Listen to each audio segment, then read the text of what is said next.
Meus amados, nós vamos abrir a palavra de Deus então, no livro de Gênesis, capítulo 4. Gênesis, capítulo 4.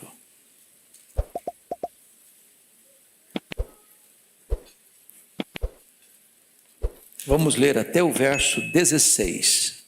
1 a 16. Está escrito: coabitou o homem com Eva, sua mulher. Esta concebeu e deu à luz a Caim. Então disse: adquiri um varão com auxílio do Senhor. Depois deu à luz a Abel, seu irmão. Abel foi pastor de ovelhas e Caim lavrador. Aconteceu que no fim de uns tempos trouxe Caim do fruto da terra uma oferta ao Senhor. Abel, por sua vez, trouxe das primícias do seu rebanho e da gordura deste. Agradou-se o Senhor de Abel e de sua oferta, ao passo que de Caim e de sua oferta não se agradou. Irou-se, pois, sobremaneira Caim e descaiu-lhe o semblante. Então lhe disse o Senhor: por que andas irado? E por que descaiu o teu semblante? Se procederes bem, não é certo que serás aceito?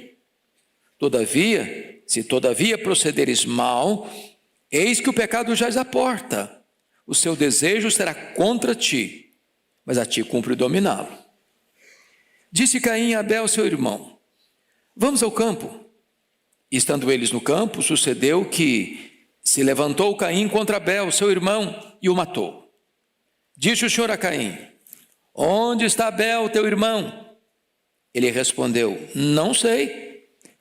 Acaso sou tutor de meu irmão? E disse Deus: que fizeste? A voz do sangue de teu irmão clama da terra a mim. És agora, pois, maldito por sobre a terra, cuja boca se abriu para receber de tuas mãos o sangue de teu irmão.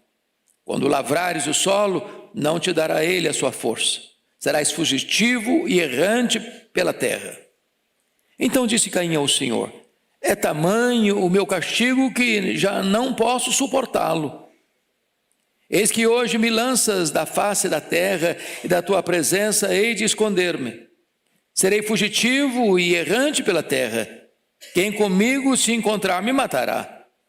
O Senhor, porém, lhe disse: assim qualquer que matar a Caim será vingado 7 vezes. E pôs o Senhor um sinal em Caim, para que o não ferisse de morte quem quer que o encontrasse. Retirou-se Caim da presença do Senhor e habitou na terra de Nod, ao oriente do Éden. Eu quero conversar com vocês, meus irmãos, nesta noite sobre o tema cuidado. Cuidado com seus sentimentos.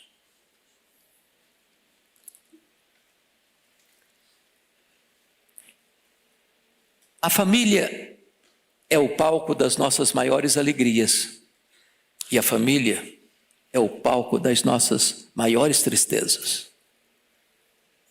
É o cenário das nossas festas mais robustas,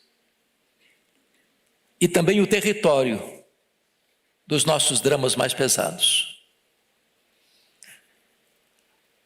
O nosso problema não é o outro. O nosso problema não está fora de nós. O nosso problema somos nós mesmos.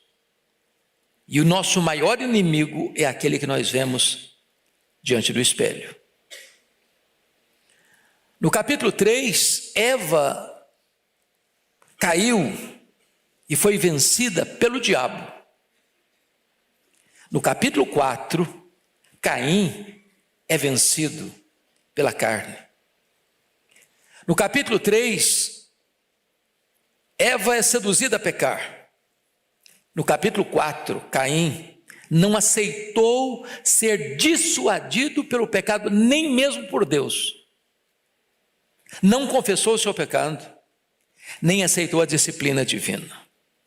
Então eu quero, olhando para esse texto, tratar deste tema: cuidado com seus sentimentos. Em primeiro lugar, esses sentimentos transpiram dentro da própria família. Vejam vocês que a família de Adão e Eva é uma prova irrefutável da malignidade do pecado, daquilo que os teólogos chamam de depravação total. O que é que nós falamos hoje? Talvez embarcando na ideia de John Locke, que o homem é uma tábua rasa, uma folha em branco, que o homem é produto do meio, que o homem é mau porque o meio o influenciou para tal. Mas convenhamos, o problema de Caim, o lar de Abel, o lar de Adão e Eva, não tinha influência externa, não tinha violência, não tinha tráfico de drogas, não tinha injustiça social, não tinha descalabro dos costumes. Adão e Eva não tinham avós, não tinham tios, não tinham primos, não tinham amigos, não tinha sogra, não tinha cunhado, não tinha poluição, não tinha desemprego, não tinha violência urbana, não tinha promiscuidade da sociedade. O pecado não estava do lado de fora, o pecado estava dentro do coração de Caim. Às vezes nós queremos culpar. Nós estamos vivendo uma época que pecado não é chamado de pecado, e as pessoas querem lidar com o pecado com libertação. É uma espécie de teologia freudiana. O problema é o outro, o problema é halógeno. Quando na verdade nós somos o problema. Aqui dentro está o problema. As causas do desastre da família não vêm de fora, vêm de dentro. Segundo aspecto, a família de Adão e Eva prova que nem todos sabem lidar com os sentimentos. Porque vejam vocês que Caim e Abel nasceram do mesmo ventre, beberam do mesmo leite, foram instruídos pelos mesmos pais, nas mesmas circunstâncias. Caim e Abel sugaram as mesmas verdades, receberam a mesma carga genética, ouviram os mesmos ensinamentos, cresceram no mesmo lar. Mas a Bíblia diz que Caim era do maligno. Está lá em 1 de João, capítulo 3, versículo 12. Ele era do maligno. Enquanto Abel era um homem piedoso. Caim era um hipócrita. Abel, um servo fiel de Deus. Abel amava a Deus de verdade. Caim amava a si mesmo. Abel procurava agradar a Deus, enquanto Caim procurava agradar os seus caprichos. E aqui, meus amados irmãos, está o ponto, que na mesma casa, um pode desenvolver um sentimento terrível, o outro pode cultivar uma vida de piedade. Cuidado com o seu coração, cuidado com os seus sentimentos, porque eles podem aflorar no mesmo ambiente, um piedoso, o outro maligno. Terceiro, a família de Adão e Eva prova que as batalhas sentimentais mais intensas são travadas dentro de casa e, diríamos nós, até dentro da igreja. Notem comigo, a palavra Caim significa possessão. Quando ele nasceu, é como se Eva tivesse pensado, está aqui o cumprimento da promessa, que da minha semente vai nascer aquele que vai esmagar a cabeça da serpente. Quando nasce Abel, ela bota o nome de sopro, vaidade, passageiro. Bom, não foi ele, então agora tem tanta esperança a mais. Em outras palavras, não adianta você botar nome bonito nos seus filhos, se você não os ensina. Nome bonito não vai salvar os nossos filhos. Por exemplo, Absalão, pai da paz. Ele tinha tudo na vida, menos paz. Então, observemos alguns pontos. No lar de Adão e Eva havia prática religiosa. Eles eram religiosos. Os meninos aprenderam a adorar a Deus, a trazer ofertas ao Senhor. Então não podemos culpar Adão e Eva, mesmo depois da queda, de não terem implantado na casa deles o sentimento de adoração a Deus, de culto a Deus. E da maneira correta, porque senão Abel não teria aprendido. Com quem Abel aprendeu? Com os pais. Segundo, nesse lar havia mais disputa do que comunhão. Porque notem vocês que Caim está infeliz pelo fato de seu irmão ter sido bem-sucedido. O que irritou Caim foi o fato de Deus ter se agradado de Abel e da sua oferta, enquanto Deus não se agradou dele e da sua oferta. Isso gera uma guerra. E talvez ainda hoje nas famílias a guerra, porque um é piedoso, o outro não é, um é verdadeiro, o outro faz de conta que é. E de repente o sentimento de emulação, de disputa, de inveja, de guerra começa a se estabelecer dentro de casa. Mas nessa casa havia gente mal-humorada. Vejam vocês que Caim está com um semblante descaído. O coração dele está envenenado pela ira. E eu acho isso muito curioso, porque o verso 6 diz: porque andas irado. Não era uma ira que veio e vai embora, não era um rompante de ira, não, era uma ira permanente, constante. Está encharcado de ódio. Nesse lar havia inveja avassaladora. No lar de Adão e Eva, a inveja mostrou sua carranca, porque agora os filhos não são unidos, eles não têm diálogo.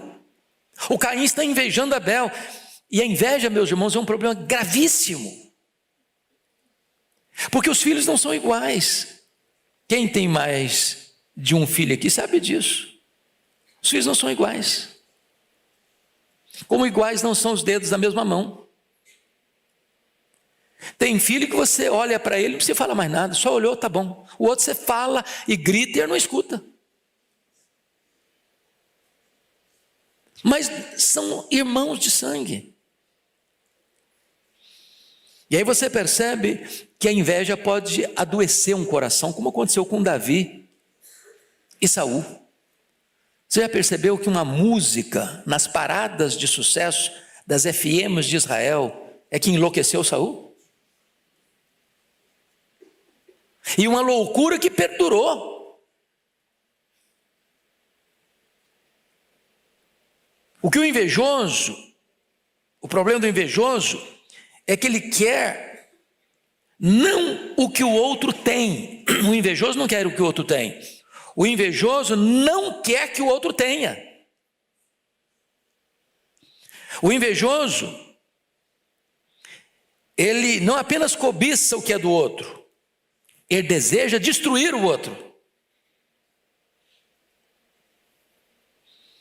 A cobiça foca em coisas, a inveja em pessoas. É muito curioso isso.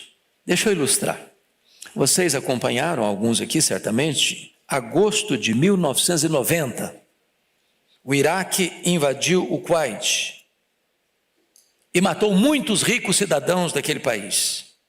Sob pressão internacional e o ataque dos americanos, Saddam Hussein retirou-se do Kuwait em fevereiro de 1991. Mas antes de sair do Kuwait, Saddam Hussein ateou fogo nos poços de petróleo, dos quais ele não podia usufruir, e poluiu as praias que ele tinha que abandonar. Não basta sair, eu tenho que destruir, porque eu não me contento em ter o que você tem, eu não quero que você tenha nada.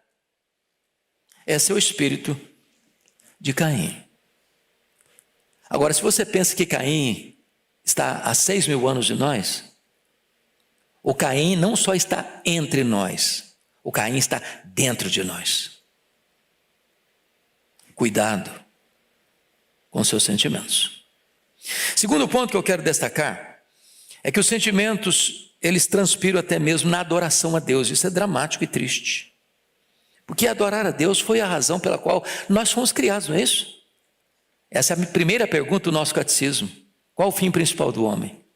O fim principal do homem é glorificar a Deus e gozá-lo para sempre. Então você foi criado para adorar a Deus. Agora, veja você, Antes de Deus aceitar o seu culto, Ele precisa aceitar a sua vida. O problema de Caim é que ele separou uma coisa que não pode ser separada. Ele pensou que culto é aquilo que ele oferecia para Deus. Mas em vez de trazer a vida para o altar, ele trouxe a oferta. E como a vida não estava certa, Deus rejeitou a oferta. Porque a Escritura diz com toda a total clareza, olha comigo por gentileza, versículo de número 4.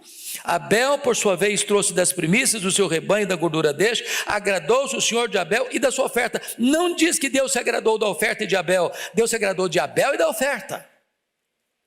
Porque a vida precede a oferta, a vida é a base da oferta, a vida referenda a oferta, a vida é o avalista da oferta. Agora notem, na mesma toada, o texto vai nos dizer no versículo 5, ao passo que de Caim e de sua oferta não se agradou. Por que Deus não agradou da oferta? Em primeiro lugar, porque Deus não agradou do ofertante. Em outras palavras, Deus está mais interessado em quem nós somos do que no que nós fazemos. Vida com Deus precede trabalho para Deus. A oferta que Deus agrada é a nossa própria vida. Por isso Paulo, escrevendo aos Romanos, disse, não vos conformeis com este século, mas transformai-vos pela renovação da vossa mente. E ele mostra a necessidade de você oferecer o seu corpo como sacrifício vivo, santo e agradável a Deus. Agora, por que Deus não aceitou Caim? E consequentemente não aceitou sua oferta? A Bíblia responde, primeiro, 1 João 3,12, ele era do maligno. Quem comandava a vida dele não era Deus, era o maligno. Segundo, versículo 5, ele era mal-humorado, semblantes caiu. Terceiro, ele era um homem irado, não de acessos de raiva, não, ele permanentemente estava irado, ele andava irado. Quarto, versículo 5, ele era invejoso. Ele não suportou que o irmão foi aceito e ele não. Quinto, ele estava com um mau procedimento. Verso 7 diz assim, se procederes bem. Se Deus disse se procederes bem, é porque ele estava procedendo mal. Procedendo mal. Mau procedimento. Sexto, ele estava com o coração endurecido, porque o versículo 7 e 8 deixa isso claro, não é certo que serás aceito se procederes bem, se todavia procederes mal, eis que o pecado jaz à porta, o seu desejo será contra ti, mas a ti cumpre dominá-lo. Depois de exortado por Deus, ele finge, bota uma boa máscara de amizade e vai lá e chama o seu irmão, vamos ao campo, como se fosse um amigo, um parceiro, um companheiro, e lá no campo ele mata o irmão, coração endurecido. Por isso Deus não aceita a sua vida, consequentemente Deus não aceita a sua oferta. Ao passo que a oferta de Abel é de um homem temente a Deus, porque agora não é apenas sentimento de Abel, o conteúdo do culto de Abel é bíblico. Abel tinha entendido, e talvez os pais já tinham falado para ele, que lá no jardim do Éden, Deus sacrificou um animal para fazer peles, o derramamento de sangue para cobrir o pecado. Não há remissão de pecados sem derramamento de sangue. E Abel traz o quê? Traz um cordeiro, a gordura dele, traz primícias, derramamento de sangue, a oferta que Deus quer. Então aqui tem duas religiões, a religião estabelecida por Deus e a religião humanista, das obras, do que eu faço de melhor.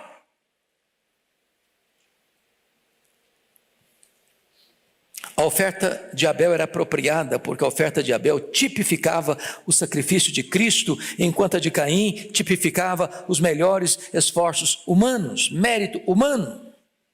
E a Bíblia diz que o culto tem que ter duas características: ele tem que ser em espírito, ele tem que ser em verdade. Em outras palavras, ele tem que ser sincero e ele tem que ser bíblico. O culto é bíblico ou é anátema.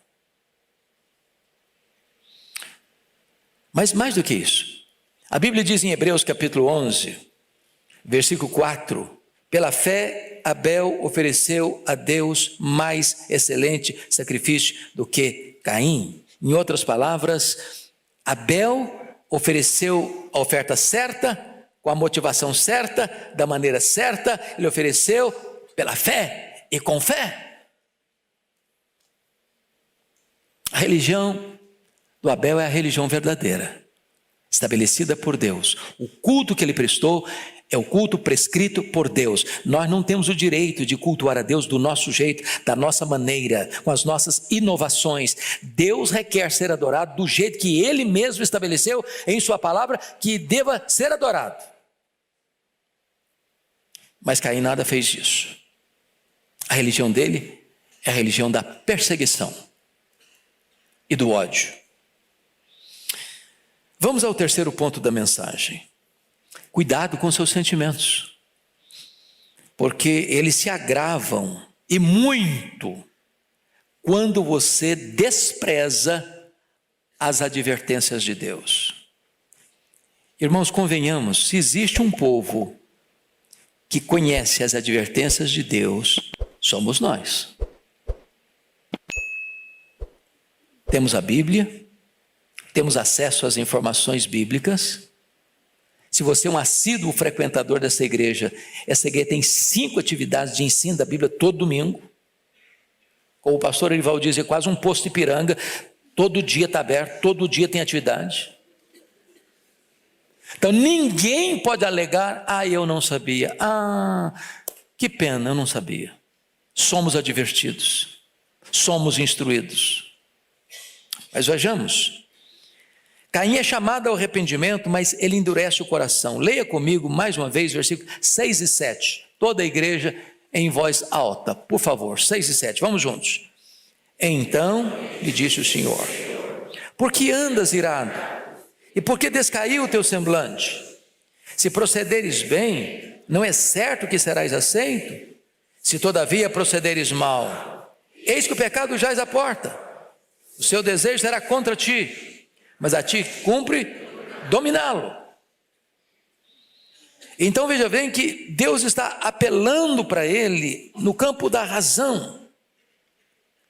Ô Caim, você não está procedendo bem? Ô Caim, muda a sua vida. Muda, Caim. Se você proceder bem, se você me obedecer, se você fizer do jeito que eu quero, se a sua vida for corrigida, se a sua oferta for corrigida, você vai ser aceito também, Caim. Eu quero aceitar você, mas tem que ser do meu jeito, Caim. Ele foi exortado, Deus avisou, Deus advertiu, e Deus adverte a você e a mim também.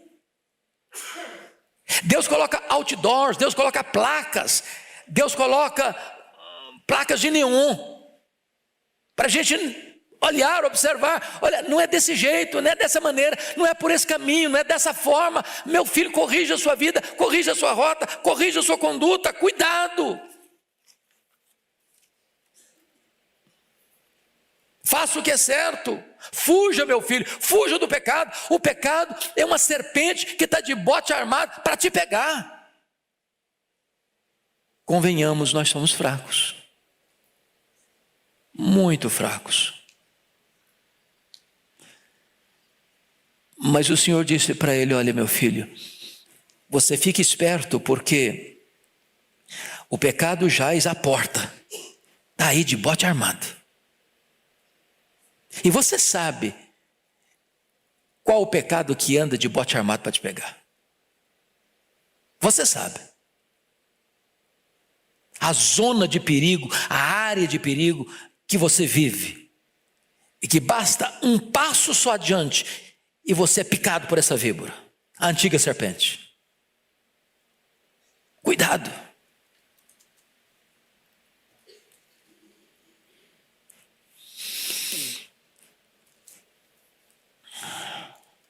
Mas o Caim não quis escutar as advertências de Deus, ao contrário, ele consumou o pecado, de ira constante que estava no seu coração, de ciúme e de inveja que estava dominando a sua alma.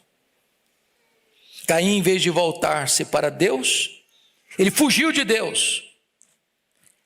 E ao fugir de Deus, ele usou máscaras para esconder e ao mesmo tempo consumar o seu pecado. Primeiramente, a máscara da mentira, da traição e da hipocrisia. Leia o verso 8 comigo, toda a igreja, por gentileza.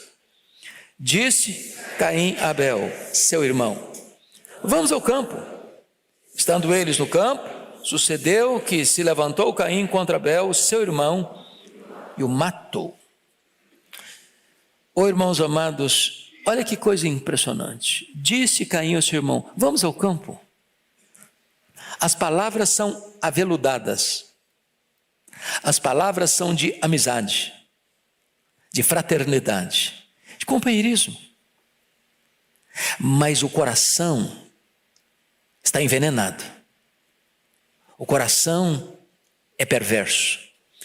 E preste atenção nisso. Sempre que há um abismo entre o coração e a língua, estamos em perigo. Sempre que a nossa boca fala o contrário do que o nosso coração está sentindo, nós nos tornamos atores, hipócritas. E potencializamos o perigo para a destruição da nossa própria vida. Agora notem, não é aquele crime, pastor Ival, que poderíamos chamar de um crime passional. O cara é tomado por um fogo de raiva, numa briga, numa confusão, e na loucura da confusão ele vai lá e mata. Puxa vida, que besteira que eu fiz. Não, ele planejou. Ele está virado constantemente. Ele foi advertido: não faça, meu filho, fuja do pecado, meu filho, fuja do pecado. E ele está lá cozinhando aquele negócio. Ele maquinou, ele planejou, ele arquitetou, ele pensou, ele refletiu, e ele consumou o seu pecado. Não porque Abel era mau, mas porque Abel era bom. Não porque Abel era uma ameaça para ele, porque Abel era um exemplo para ele. A luz de Abel cegou Caim. E aí vem a máscara da violência. Por quê? Porque o Caim mata o Abel sem a mínima chance de Abel se defender. Ele foi desarmado, ele foi com o espírito alegre, ele foi um convite de um irmão. Ele não está prevenido, ele não está preocupado, ele não está pensando em se proteger. Ele vai, como um cordeiro vai para o matadouro. E lá Caim consuma o ódio e mata o seu irmão. Vou lhe dizer uma frase, por favor, preste atenção. Quem guarda ira no coração, abriga o diabo no peito. Vou repetir. Quem guarda ira no coração, guarda o diabo no peito. Foi isso que aconteceu com Caim. Mas notem, é uma máscara de crueldade, porque ele não está matando o inimigo, ele está matando o seu irmão. Ele não tem 10 irmãos e mata um, não, ele só tem um irmão e mata esse irmão. E agora, depois que consuma o crime, ele bota uma outra máscara, a máscara da dissimulação. Eu fico pensando, a Bíblia não registra isso, viu, presbítero? Mas, pastor Ival, pense comigo, como é que o Adão e Eva devem ter reagido a essa situação? O Abel, não estou vendo o Abel, essa semana não viu o Abel. Cadê o Abel, gente? Será que está trabalhando muito, coitado? Deve estar cuidando das ovelhas. Cadê o Abel? Talvez até Adão e Eva perguntou: ô Caim, você viu o seu irmão? Vi não, estou sabendo não, sei não. Mas aí o próprio Deus o confronta: ô Caim, onde está o teu irmão Abel? E ele petulantemente responde para Deus de uma maneira tão hipócrita. E responde assim: não sei. Olha o mentiroso aí. E responde mais: acaso sou eu tutor de meu irmão? Sou porventura responsável pelo meu irmão? Sou tomador de conta dele?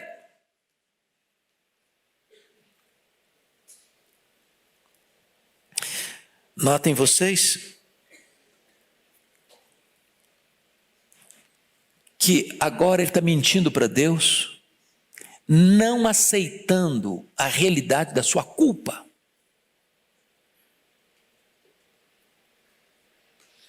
Agora, eu pergunto a vocês, tem como a gente dar desculpa para Deus?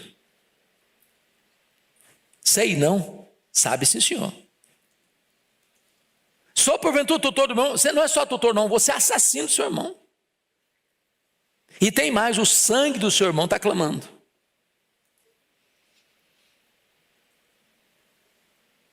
Quais foram os agravantes do pecado de Caim contra Abel? Ele matou seu próprio irmão, a quem ele devia proteger. Ele era o mais velho, ele era tutor sim, era responsável. Segundo Abel, era um bom irmão, a quem ele devia imitar. Terceiro, Deus o dissuadiu para não cometer o crime. Quarto, Caim mascarou-se de amigo antes de cometer o crime. Quinto, Caim matou seu irmão porque suas obras eram boas e as do Abel, as suas obras eram más e as do Abel eram obras boas. Sexto, Caim odiou Abel porque Deus amou Abel. Eu acho que se fosse um tribunal de júri, o advogado de acusação e o promotor, acusando Caim, levantaria todos esses agravantes para aumentar a pena dele, para condená-lo,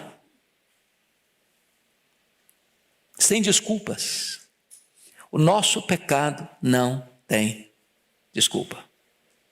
Cuidado com seus sentimentos. Mas, em último lugar, os sentimentos, preste atenção nisso, ao serem consumados, eles não ficam ocultos e mais, eles passam para as futuras gerações. Então vamos ver isso. Notem vocês que o pecado dele foi descoberto e descoberto por Deus. Não tinha testemunha. Diríamos nós hoje, crime perfeito. Apagou as evidências. Sumiu o Abel. Já que o mundo já estava sob o efeito do pecado, depois uma besta fera o comeu. Desapareceu do mapa. Ninguém viu. Não tinha testemunho ocular.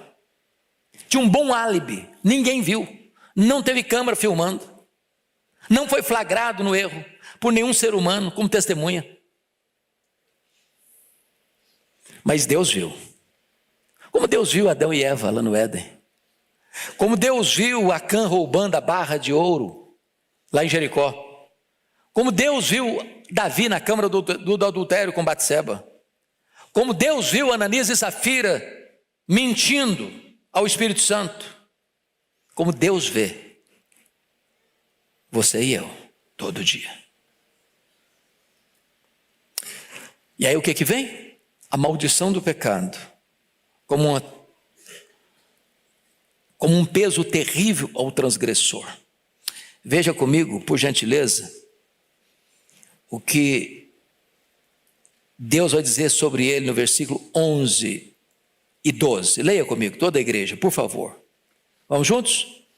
És agora, pois, maldito por sobre a terra, cuja boca se abriu para receber de tuas mãos o sangue de teu irmão. Quando lavrares o solo, não te dará ele a sua força. Serás fugitivo e errante pela terra. Não é brincadeira ter esse nome, né? Lembra que quando houve a queda lá no Éden, Deus disse, maldita a serpente. Deus não disse maldita a mulher, mas disse, no meio de dor darás filhos. Aí Deus diz, maldita é a terra por tua causa, Adão. Mas agora Deus está dizendo para o Caim, tu és maldito. Já pensou? Uma marca dessa? Maldito. Aí Deus está dizendo mais, que onde ele plantasse, ele era lavrador, lavrador planta e colhe, a terra não seria favorável a ele. Mas pior, ele seria errante. Sabe o que é uma pessoa errante? Nunca chega, nunca tem paz, nunca tem pouso, nunca tem estabilidade, nunca a alma está pacificada. Assim como a ira dele era constante, a angústia dele será constante. A paga do pecado, terrível. Agora, versículo 12. Veja você que ele é um homem desinstalado, ele está fugitivo. Agora, notem comigo a reação dele. Irmãos, isso aqui é triste demais. Olha o verso 13, leia toda a igreja comigo o verso 13, por favor.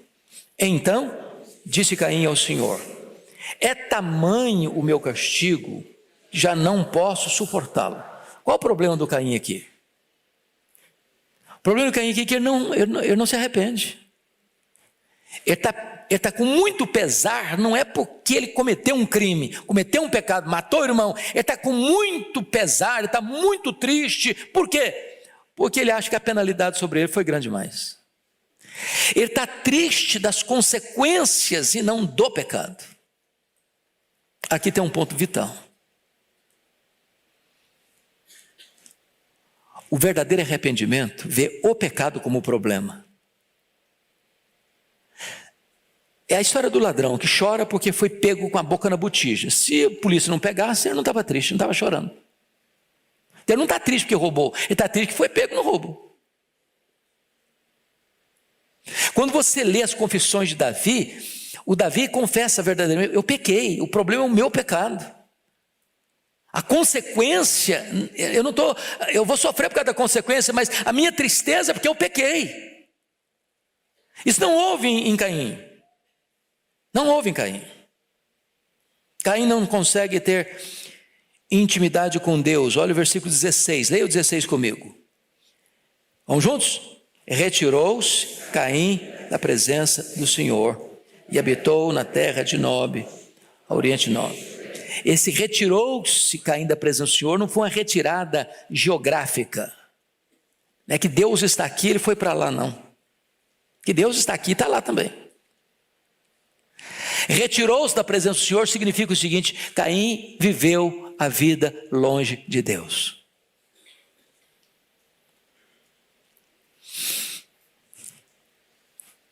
Meus irmãos, a situação se agrava um pouco mais agora, porque você vai perceber o verso 23, agora nós vamos ler o verso 23, porque nós estamos falando da quarta geração, da descendência de Caim. Vamos ver como é que tem a influência na família. O pecado não tratado, o pecado não arrependido, o pecado não confessado, o pecado não abandonado pode reverberar para dentro da nossa casa, para dentro da nossa família e trazer muitos estragos em outras gerações. Então, leia comigo o verso 23, por gentileza, toda a igreja.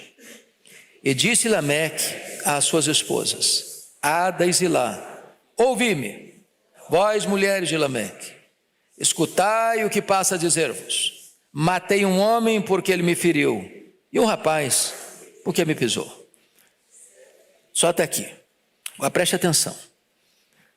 Descendente de Caim começa com a bigamia, e daí vai desembocar em poligamia, e vocês conhecem a história dos desastres que é o abandono do princípio de Deus da monogamia para bigamia e poligamia. Segundo, Lameque vai se tornar um homem tão violento quanto Caim. Matei um homem porque me feriu. Comigo, se me ferir, vou pagar na mesma moeda. Um rapaz porque me pisou, ou seja, o camarada não mata um só não, mata outro. O assassinato vai se tornar uma coisa comum dentro da família de Caim.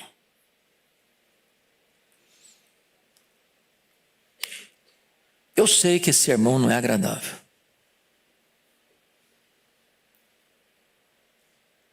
E eu nem quero receber um tapinha nas costas no final do culto. Tem hora que o remédio é amargo mesmo, não tem jeito. Porque se você pensa que o problema é o Caim, o problema é o Caim que você vê quando você se olha no espelho. Caim escutou as verdades que Abel escutou. Caim foi prestar culto a Deus. Caim ouviu a palavra de Deus. Caim escutou as advertências de Deus. Mas Caim não se arrependeu. Agora, você e eu, hoje, temos a oportunidade de ouvir e de nos arrependermos. Deus está interessado em que a gente ouça e se arrependa. Se procederes bem, não é certo que eu vou aceitar você, Caim. Se você proceder bem, não é certo que você tenha o seu culto, Caim. Eu quero, Caim, mas você precisa me ouvir. Você precisa se arrepender. Você precisa tomar um novo rumo na sua vida. Só a partir de 7 é que se começou a invocar o nome do Senhor. Versículo 26. A 7 nasceu-lhe também um filho, ao qual lhe pôs o nome de Enos. Daí se começou a invocar o nome do Senhor. Então, pergunta para você e para o meu coração: como será a nossa descendência? Como serão os nossos filhos, os nossos netos, os nossos bisnetos, os nossos tetranetos? Como serão? Se depender de quem somos hoje, como eles serão? Meu desejo é que a gente possa ser dessa descendência, descendente de 7. Gente que vai andar com Deus. Gente que vai ser uma bênção na história. Gente que vai escrevendo a história da redenção. Gente que por onde passa vai aspergindo o perfume de Cristo. Por onde passa vai espargindo a luz de Cristo. Por onde passa vai aspergindo e espalhando a bênção do Evangelho de Cristo. A transformação da glória de Deus na nossa vida e na nossa descendência.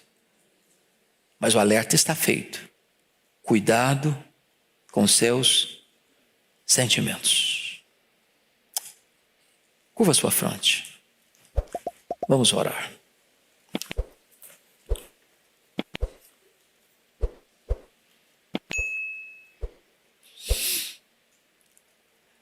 Ó Deus, nós estamos diante da Tua palavra,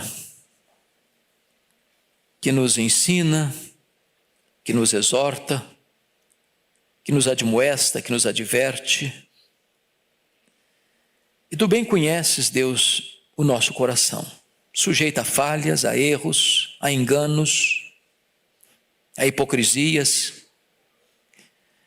E o que nós pedimos nesta noite, Deus, é que Tu trates conosco, com graça, com misericórdia. Que nos quedemos humildes diante da autoridade da Tua palavra. Que jamais venhamos a ter uma postura como a de Caim, de dissimulação, de mentira, de engano, de farsa. Tem misericórdia de nós, ó Deus, e dá-nos um coração quebrantado, porque este é o coração que Tu não rejeitas. Dá-nos arrependimento para a vida, dá-nos um coração disposto a Te honrar e a Te obedecer. Que a nossa descendência seja bem-aventurada na terra. Que nós caminhemos na linhagem de 7 e não na linhagem de Caim. E que a Tua bênção seja sobre a nossa vida, sobre a nossa casa, sobre a nossa família, sobre a nossa igreja, sobre as futuras gerações. Em nome de Jesus. Amém.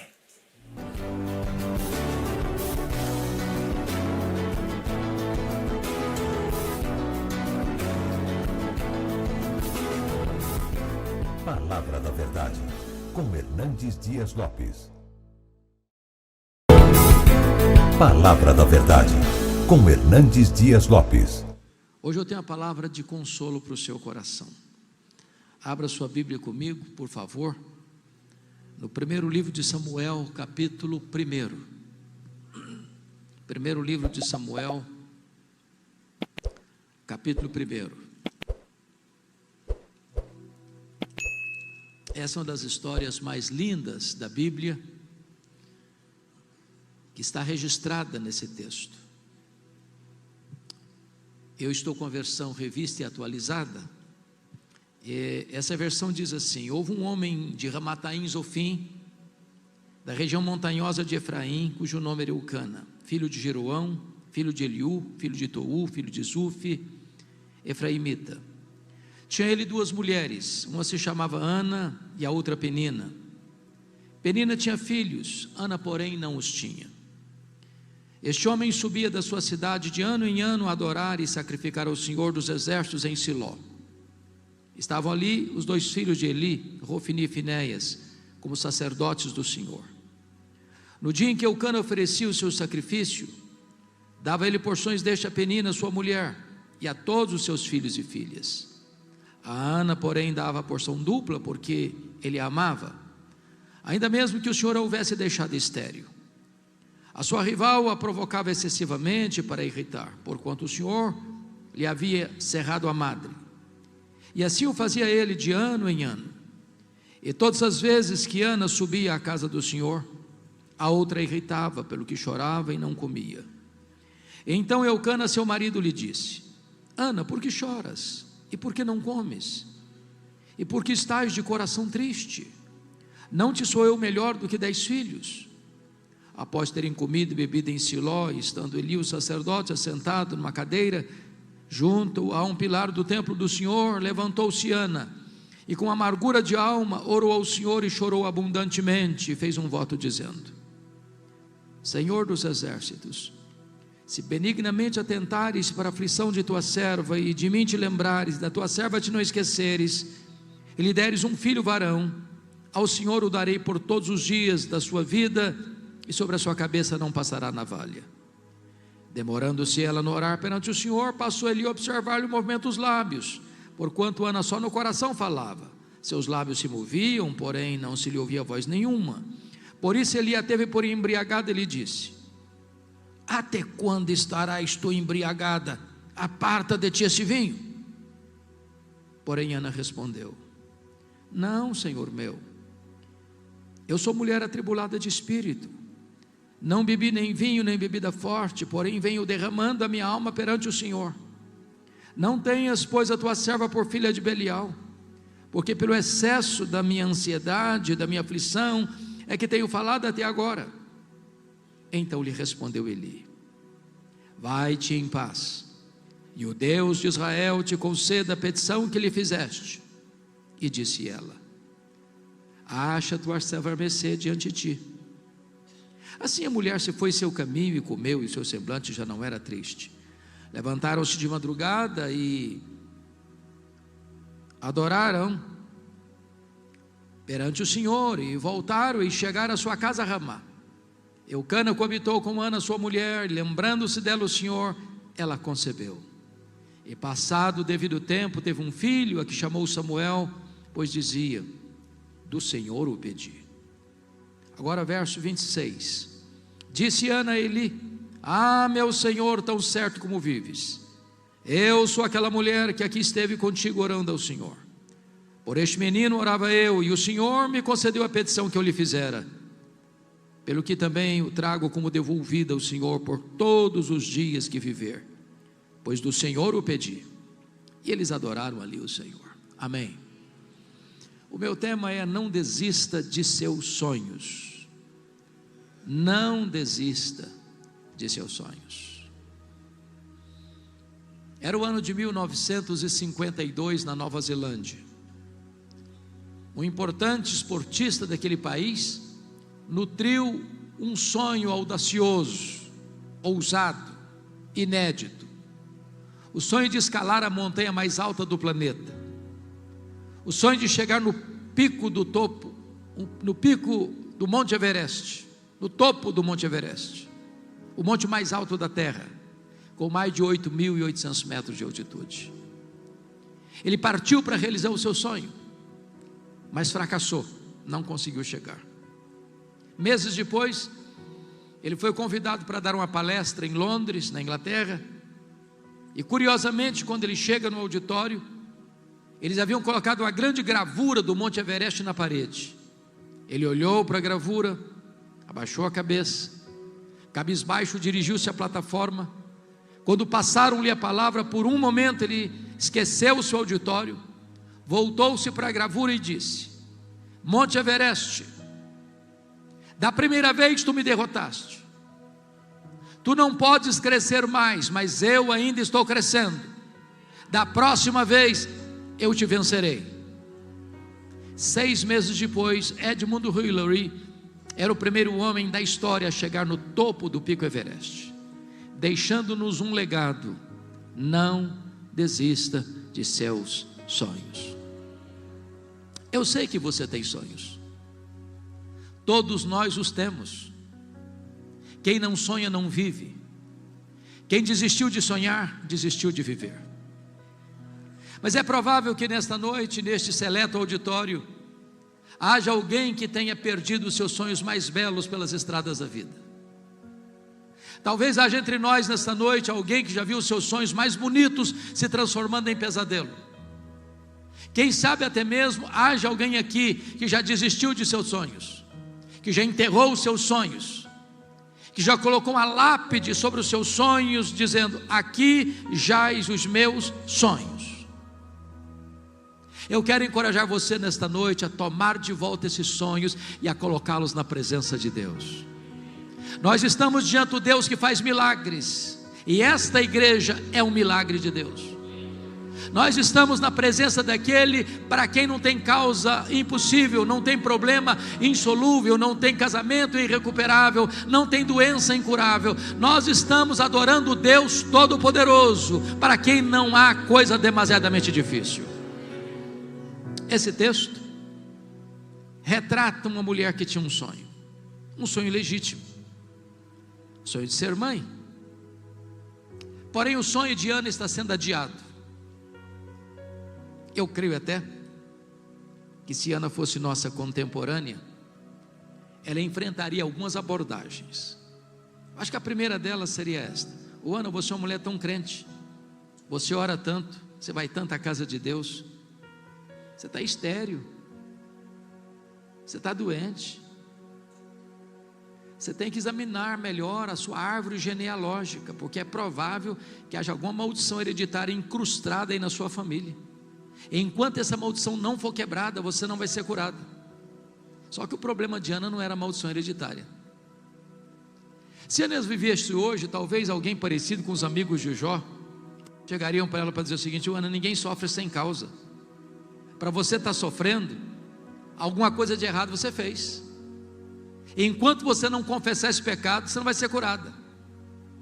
Só que o problema de Ana não era pecado escondido. Se Ana vivesse hoje, talvez alguém mais audacioso diria para ela assim: Ana, deve ter algum demônio da esterilidade escondida aí na sua vida. O que você precisa fazer é ir num culto de libertação. Só que o problema de Ana não era demônio. O versículo 5 do texto lido é claro: foi o próprio Deus quem a deixou estéril. O versículo 6 é mais claro: foi o próprio Deus que cerrou a sua madre, de tal maneira que a doença de Ana não tem a ver com maldição, não tem a ver com pecado, não tem a ver com demônio. A doença de Ana tem a ver com Deus. Mas isso pode dar um nó em nossa cabeça, porque se Deus tem o melhor para nós, e Ele tem. Se Deus quer o melhor para nós, Ele quer. Como é que Deus pode adiar os nossos sonhos? E os nossos sonhos mais legítimos? Pois é sobre isso que quero passar a falar com você nesta noite. Em primeiro lugar, Deus adia os nossos sonhos para nos ensinar a verdade de que o Deus das bênçãos é melhor do que as bênçãos de Deus. A maior necessidade sua e minha não é da bênção de Deus, é do Deus da bênção. Você poderia ter todas as dádivas de Deus: saúde, família, trabalho, prosperidade, amigos, influência, poder.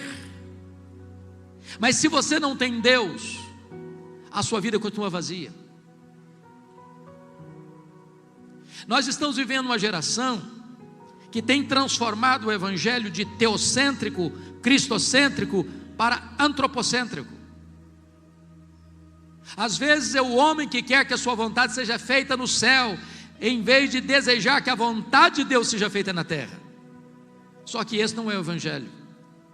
O evangelho não está centrado no homem. Você e eu não somos o centro do universo, Deus é. Segundo lugar, por que Deus adia os nossos sonhos? Deus adia os nossos sonhos para nos ensinar que tudo que temos, tudo que somos, veio de Deus, é de Deus e deve ser consagrado de volta para Deus. Ana disse para Eli: por este menino orava eu, pelo que o trago como devolvido ao Senhor por todos os dias da sua vida. Se Ana não tivesse entendido isso, ela teria feito de Samuel um ídolo na sua vida. A vida dela teria gravitado ao redor de Samuel. Às vezes nós pedimos uma bênção para Deus e Deus nos la concede. E às vezes nós transformamos aquela bênção num ídolo e substituímos o abençoador pela bênção. Por exemplo, você pede a Deus prosperidade e Deus dá prosperidade. A bênção do Senhor enriquece, com ela não tem desgosto. Riquezas e glórias vêm de ti. É Deus quem fortalece as nossas mãos para adquirirmos riquezas. Aí a pessoa começa a prosperar, compra mais uma casa, compra mais um apartamento, compra mais um carro, compra mais um sítio, compra mais uma ação na bolsa de valores. E aí ele não consegue mais frequentar a igreja, ele não consegue vir num dia de semana mais à igreja.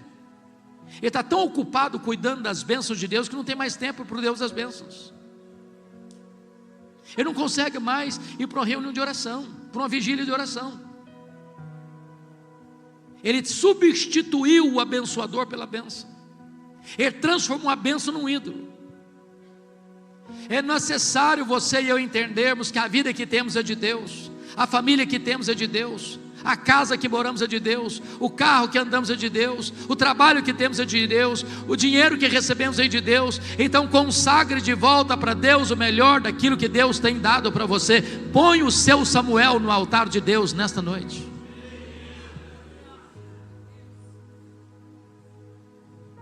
Quarto lugar, aliás, em terceiro lugar, por que Deus adia os nossos sonhos? Deus adia os nossos sonhos porque os planos de Deus são maiores e são melhores do que os nossos melhores sonhos. Qual era o sonho de Ana? Apenas ser mãe. Qual era o projeto de Deus na vida de Ana? Que ela fosse mãe do maior profeta, do maior sacerdote, do maior juiz de Israel, do homem que haveria de trazer de volta a nação apóstata para a presença de Deus. Às vezes Deus não atende o seu pedido, porque Ele olha e diz assim: ah, meu filho, ah, minha filha, você está pedindo pouco demais, seu sonho é miúdo demais, eu tenho coisa maior, eu tenho coisa melhor para você. Quando José do Egito estava preso, ele pediu ao copeiro do faraó para lembrar-se dele, mas o copeiro de faraó esqueceu-se dele e ficou mais 2 anos mofando na cadeia. E você pergunta: mas onde está Deus, que deixa um filho inocente padecer numa prisão imunda? Por que Deus não tirou José da prisão quando ele queria sair de lá? Se José tivesse saído da prisão quando ele queria sair de lá, o máximo que ele teria sido era um bom lavador de copos no palácio de faraó.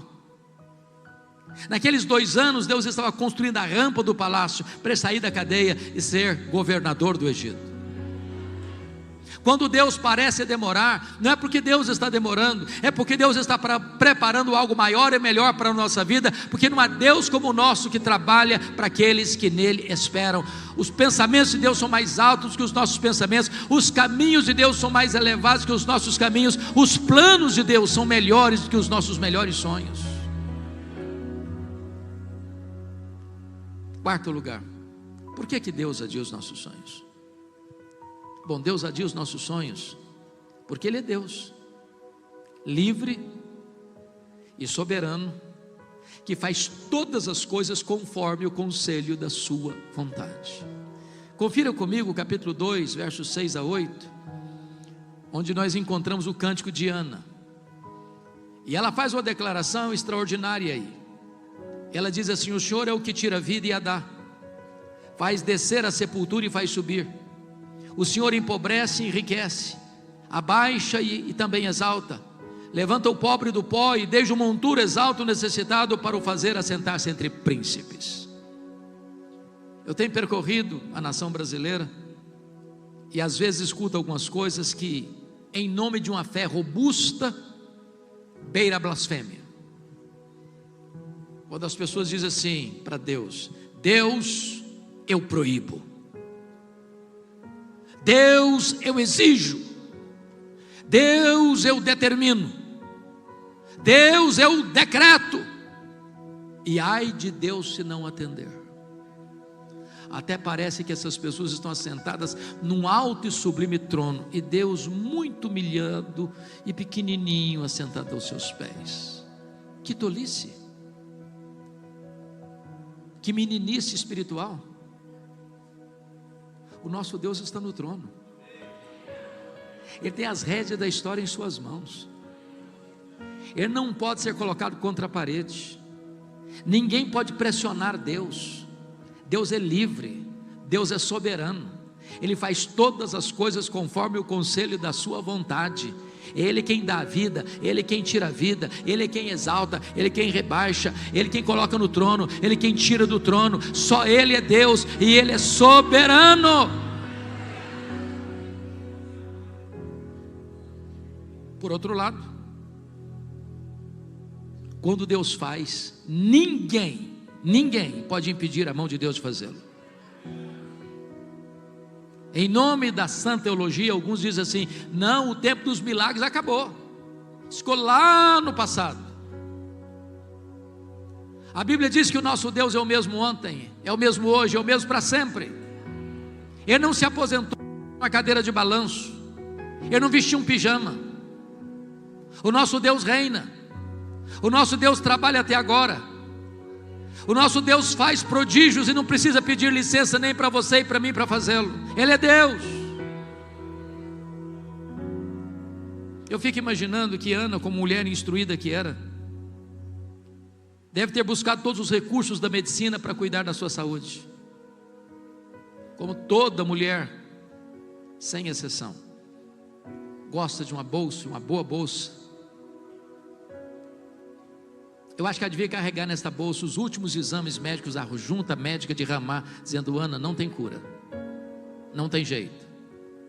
Mas Ana entendia uma coisa: se Deus quiser, tem jeito. A última palavra não é da ciência, a última palavra não é da medicina. Quando Deus quer, tem jeito. Para Ele não tem doença incurável, para Ele não tem causa perdida, para Ele não tem vida irrecuperável. Ele pode tudo quanto Ele quer.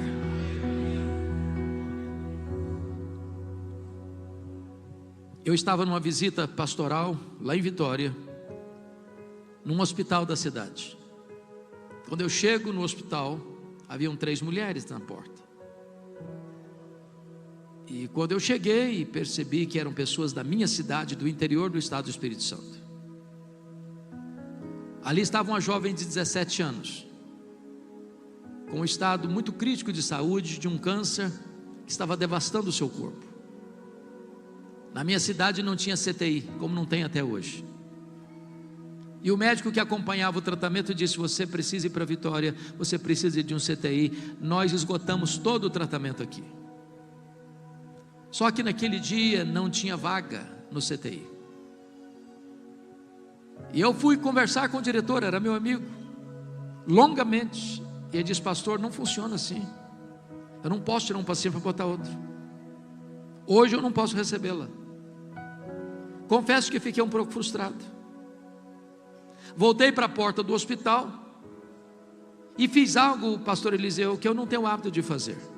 Não sei se fiz novamente, mas naquele dia fui impulsionado a fazê-lo.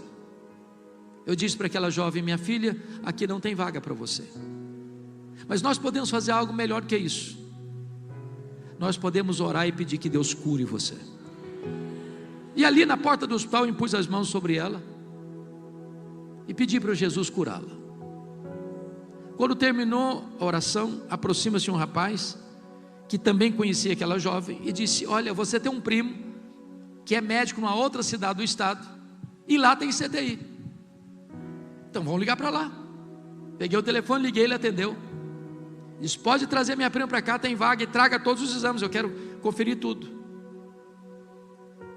Ele chega, percebe a gravidade dos exames, do que estava lá, submeteu-a a novos exames, rigorosos exames, e não constatou mais nada em seu corpo. Ela foi liberada para ir para casa naquele dia.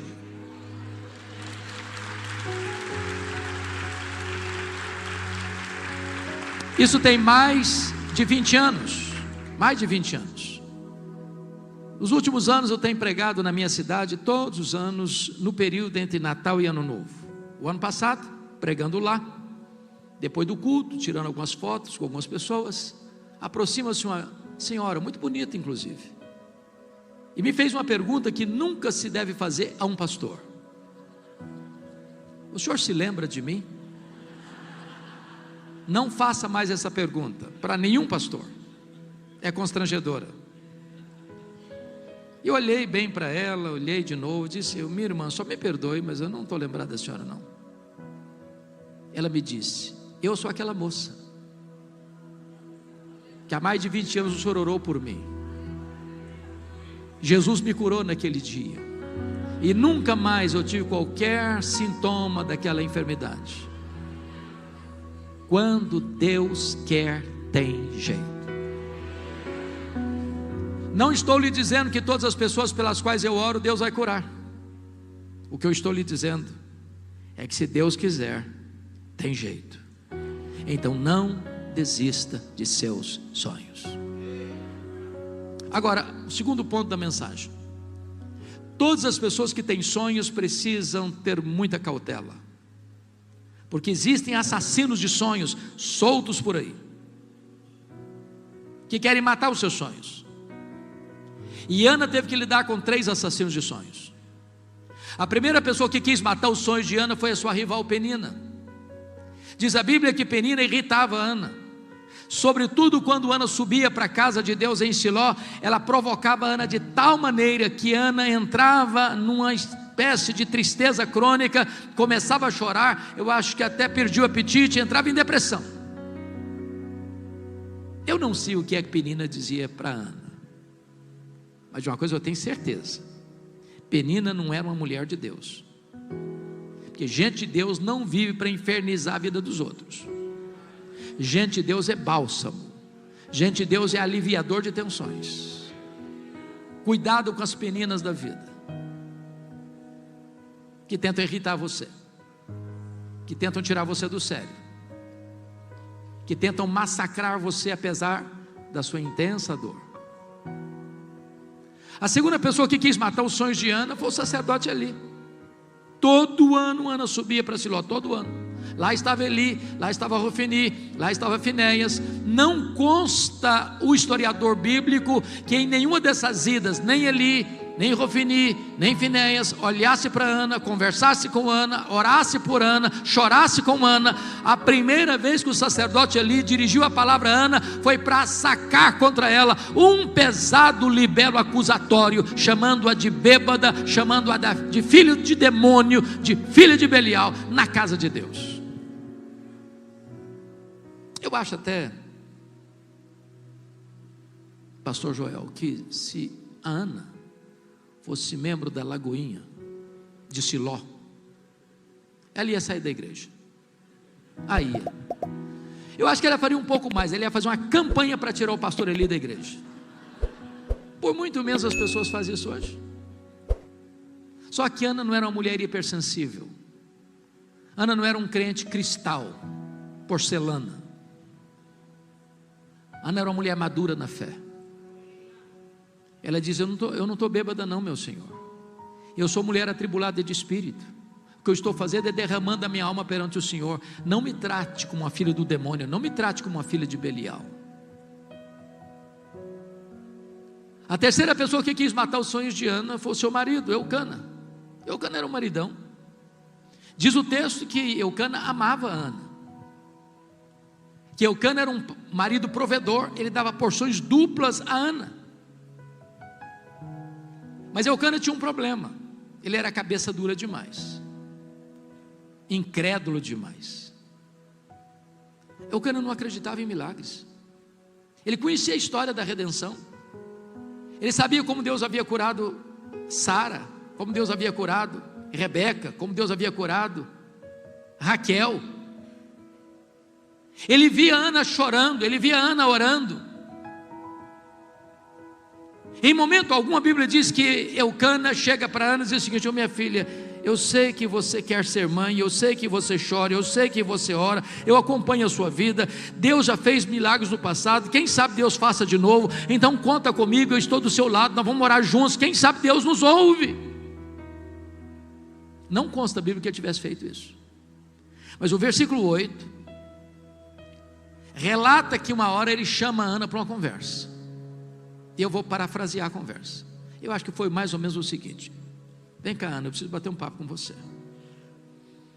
Ana, não dá mais, filha. Esse negócio de querer ser mãe vira uma obsessão na sua vida.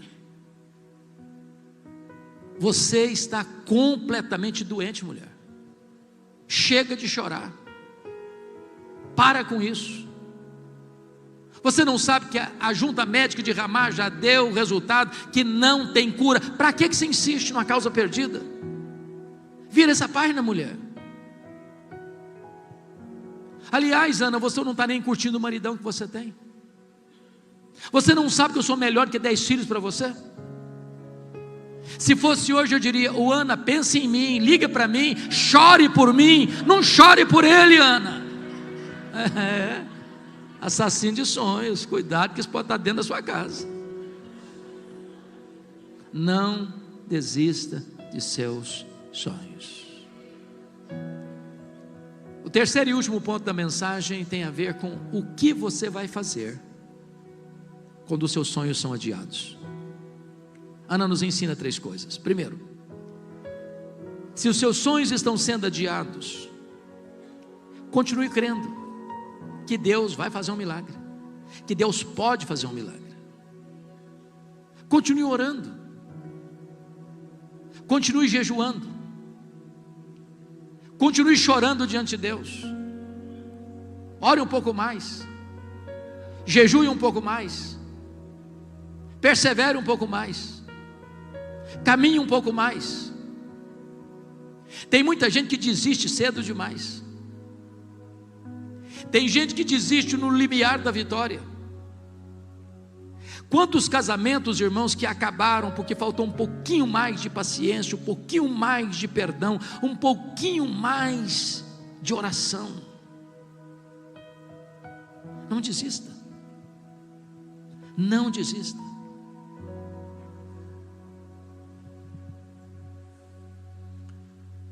Norman Vincent Peale foi um pastor metodista. Ele escreveu o seu primeiro livro. Todo escritor enfrenta problemas para publicar o seu primeiro livro. As editoras não acreditam. Aliás, as editoras, via de regra, nem olham o conteúdo. Dão uma boa desculpa: não está no nosso calendário, nós temos outras prioridades, quem sabe no futuro.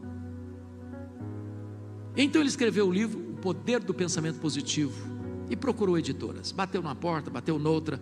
Nenhuma editora se interessou pelo livro. Ele ficou muito frustrado. Chegou em casa, jogou os rascunhos do livro na lata do lixo e disse: no lixo vão ficar os meus sonhos de escritor. Dona Ruth, sua mulher, mais crente e mais otimista do que ele, como via de regra as mulheres são. Pegou os rascunhos do lixo e disse: eu acredito nos seus sonhos e vou lutar por eles. Bateu em outras portas, encontrou uma editora que se interessou pelo livro. Resultado: esse livro já vendeu mais de 40 milhões de exemplares, um dos maiores best-sellers da literatura. Estavam no lixo. Não desista de seus sonhos. Um dos homens que mais me encantam na política americana é Franklin Delano Roosevelt. Estudou em Harvard, estudou na Columbia, fez uma carreira política brilhante, mas o sonho dele era ser presidente dos Estados Unidos da América. Entretanto, com 39 anos de idade, ele sofre poliomielite e fica paraplégico numa cadeira de rodas. Alguém se aproxima dele e diz: numa cadeira de rodas você nunca será presidente dos Estados Unidos. Ele respondeu: pois eu nunca vou desistir.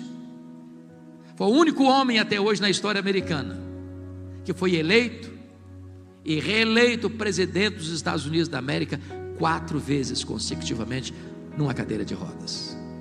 Não desista de seus sonhos. A segunda coisa que Ana nos ensina, se você quer lutar pelos seus sonhos, é tomar posse das promessas da palavra de Deus. No versículo 17, o mesmo Eli que chamou Ana de bêbada, agora abre a boca e é um profeta de Deus. Quando diz para Ana: vai em paz para a tua casa e o Deus de Israel te conceda a petição que lhe fizeste. Essa palavra é boa, essa palavra vem de Deus. Essa palavra Ana hospeda no coração, e essa palavra trouxe cura e libertação para Ana. Eu sou pastor há 43 anos, e eu já vi muita gente adoecer, emocional, espiritual e até fisicamente, porque um dia escutou uma palavra atravessada, cheia de veneno, ou do pai, ou da mãe, ou do marido, ou da esposa, ou do filho, ou da filha, ou do patrão, ou do professor. Deixa eu lhe dizer algo. Se você escutou uma palavra que parece mais uma seta de veneno para destruir você, não acolha esta palavra. Você não é o que as pessoas dizem que você é. Você não é nem mesmo quem você pensa que você é. Você é quem Deus diz que você é. Mas se você quer vitória na sua vida, aproprie-se das promessas da palavra de Deus. Sabe por quê? Porque Deus é o avalista da sua palavra. Deus vela pela sua palavra em a cumprir. Nenhuma das promessas de Deus cai por terra. E notem vocês que Ana recebe 2 curas. A primeira cura dela aconteceu lá em Siló, quando ela tomou posse da promessa. Diz a Bíblia que o rosto dela mudou, que o semblante dela mudou, que a tristeza bateu asas, que a alegria voltou, que o brilho voltou, que a fé voltou, que a confiança voltou, e ali ela foi curada emocionalmente. Mas diz o texto que ela desce para Ramá, coabita com seu marido. Deus se lembrou dela, ela concebeu e deu à luz a um filho, a quem pôs o nome de Samuel. Em Siló ela creu, em Ramá ela obedeceu. Em Siló ela tomou posse da promessa, em Ramá o milagre se historificou na sua vida. Notinha de rodapé, notinha de rodapé. Ana queria ser mãe, mas ela vivia chorando. Preste atenção nisso. Via de regra, um marido não tem muita atração por uma mulher que está com o rosto coberto de lágrimas. Ela queria ser mãe, mas ela afastava ainda mais o marido. E eu fico imaginando a cena. Quando ela desce de Siló, rosto bonito, sorriso largo. Quem sabe usou os melhores cosméticos, os melhores perfumes. E o Elcano olhou para ele e disse: uau, hoje tem avivamento lá em casa.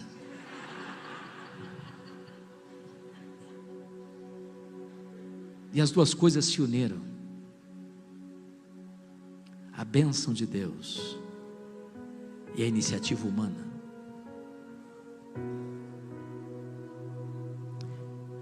Mas a última coisa para fazer, se os seus sonhos estão sendo adiados, é o que Ana nos ensina: volte às trincheiras da luta. Ana saiu dos quartos escuros, ela parou de chorar, ela voltou a se relacionar com o marido.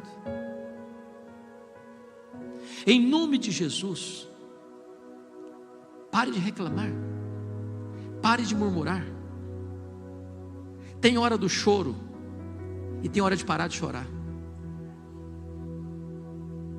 Tem hora que é hora de agir.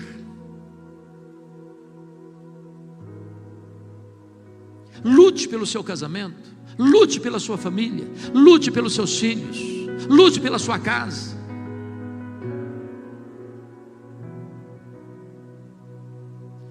Irmãos, nós cremos numa verdade que para mim é uma das verdades mais consoladoras da Bíblia, que é a doutrina da soberania de Deus.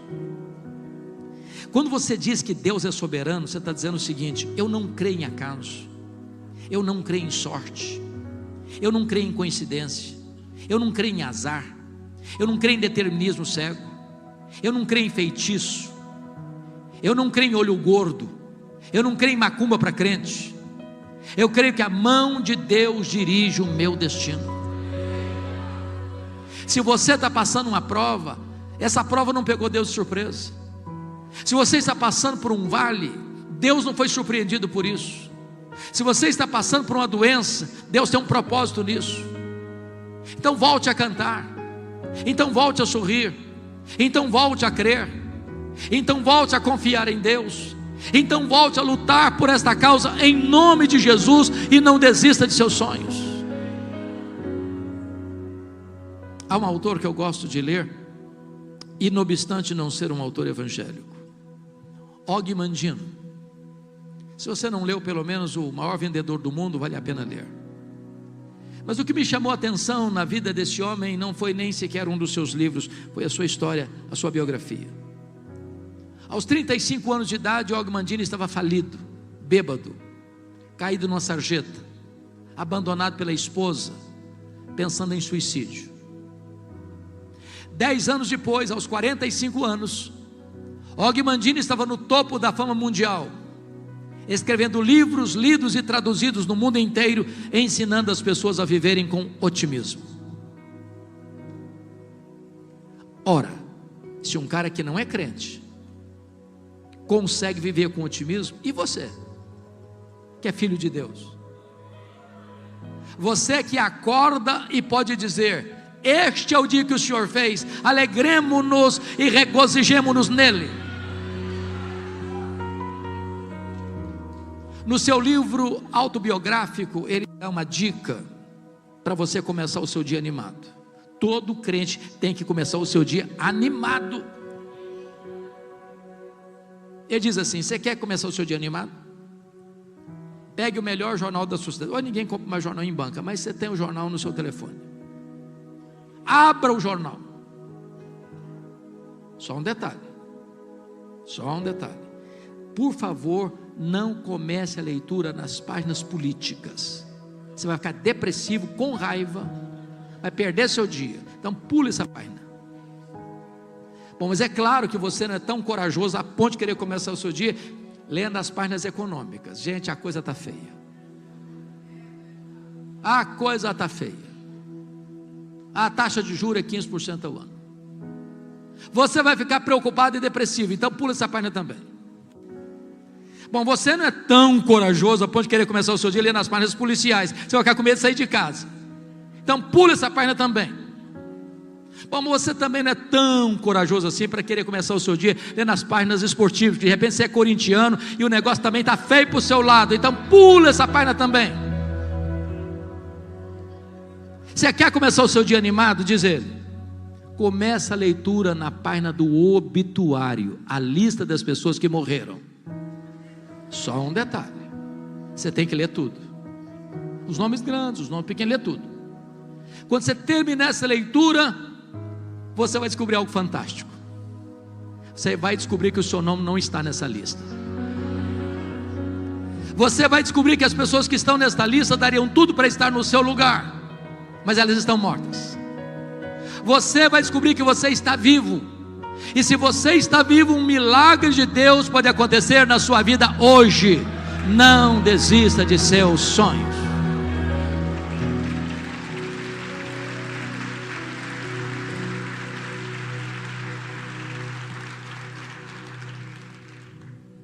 Esta mensagem tem um sabor especial para mim. Isso porque eu sou fruto de um sonho.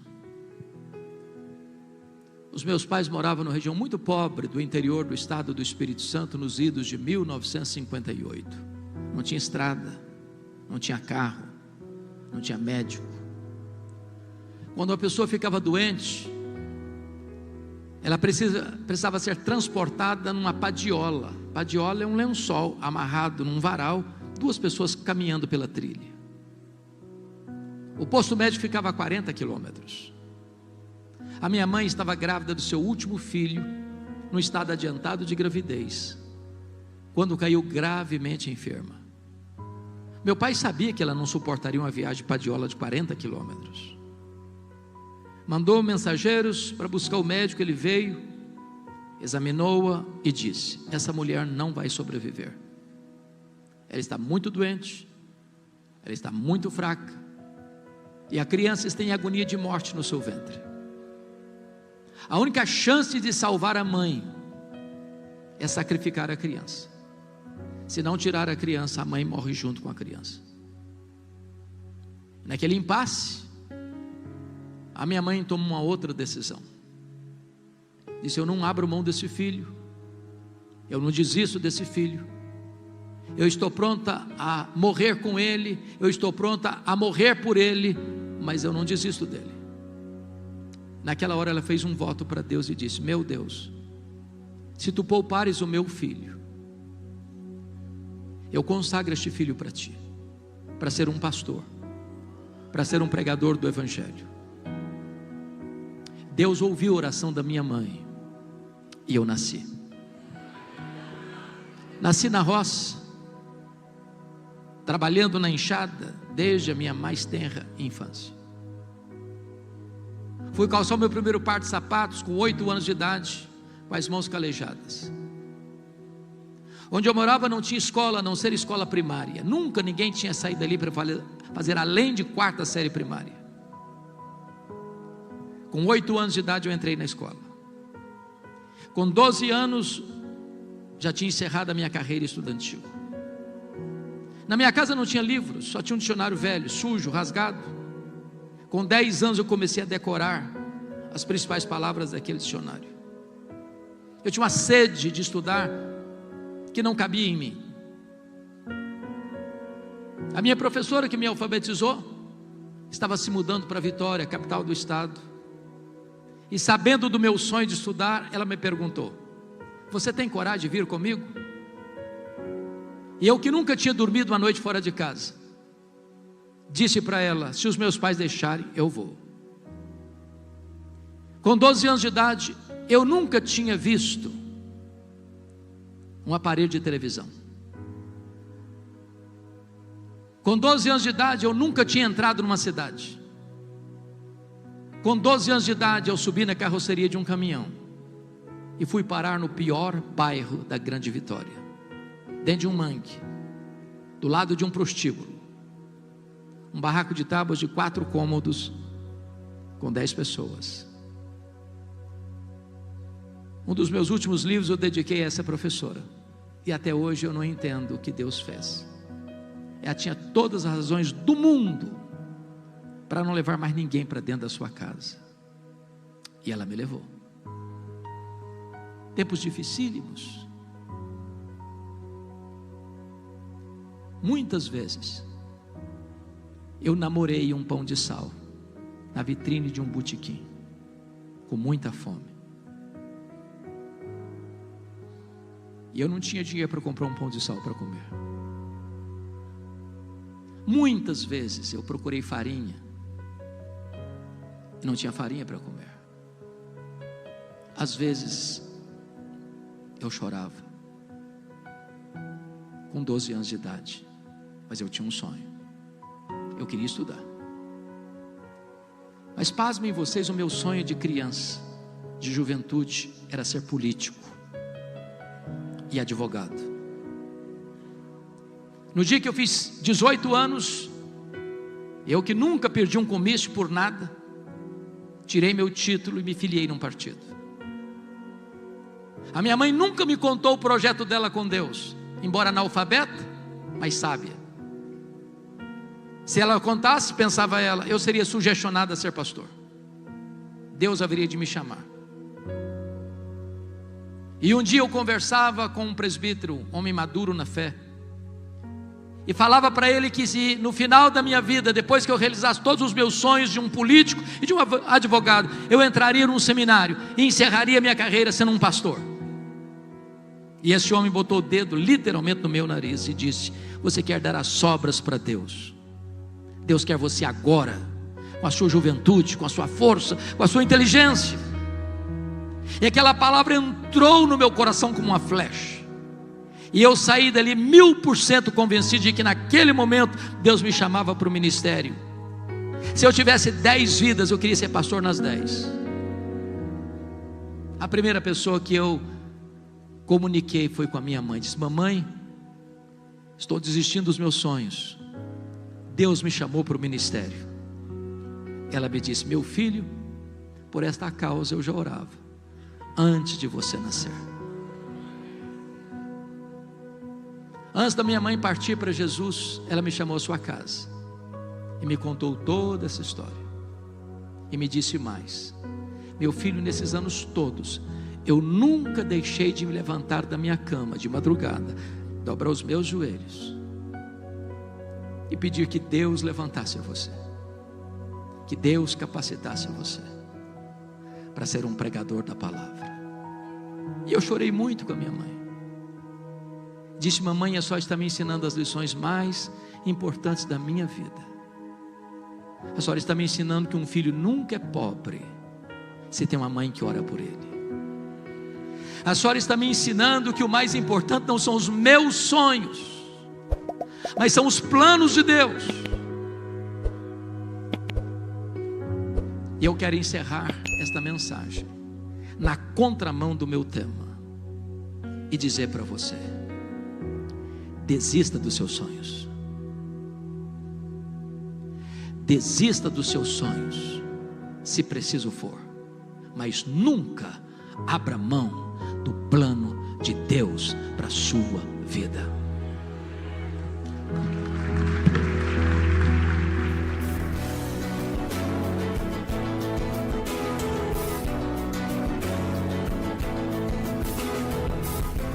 Palavra da Verdade, com Hernandes Dias Lopes.